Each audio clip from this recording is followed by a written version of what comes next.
I said, I've got a question. And the teacher said, what's your question? I said, I want you to tell me about being baptized in the Holy Spirit and speaking in tongues. Well, you'd have thought I slapped his grandmother.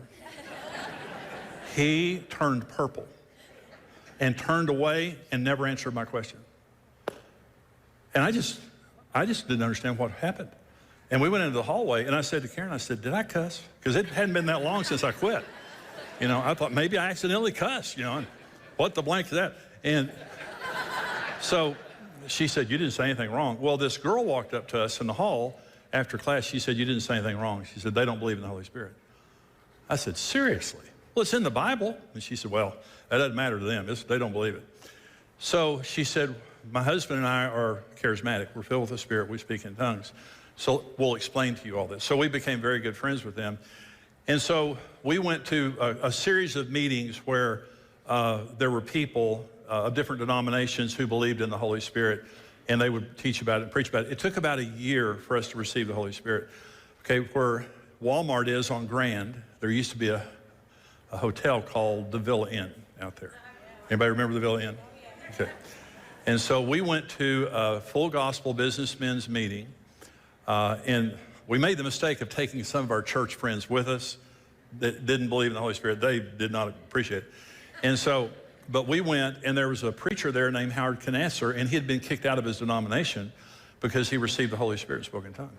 And so we listened to him. He was a terrific speaker. He just talked about he was walking across the kitchen one night, grabbed the refrigerator door, and started speaking in tongues. And didn't believe in it. Came out of a denomination, didn't believe in it. God just zapped him.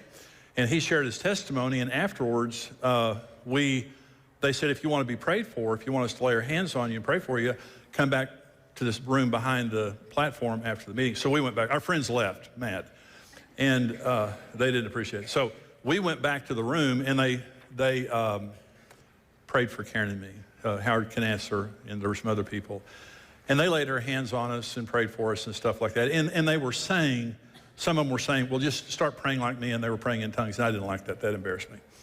And so, and I said, thanks, you know. And so I went home, and Karen went to bed, and I stayed up, and I was in the living room, and I got on my knees, and I said, Lord, I want everything you have, and I want the baptism of the Holy Spirit. Well, at that moment, it was like someone took a barrel of hot oil and poured it over the top of my head, literally just from the top of my head to my toes, just heat. And I saw Jesus. It's the only time I've ever seen Jesus. But I saw Jesus hanging on the cross. And I knew that my sins put him there.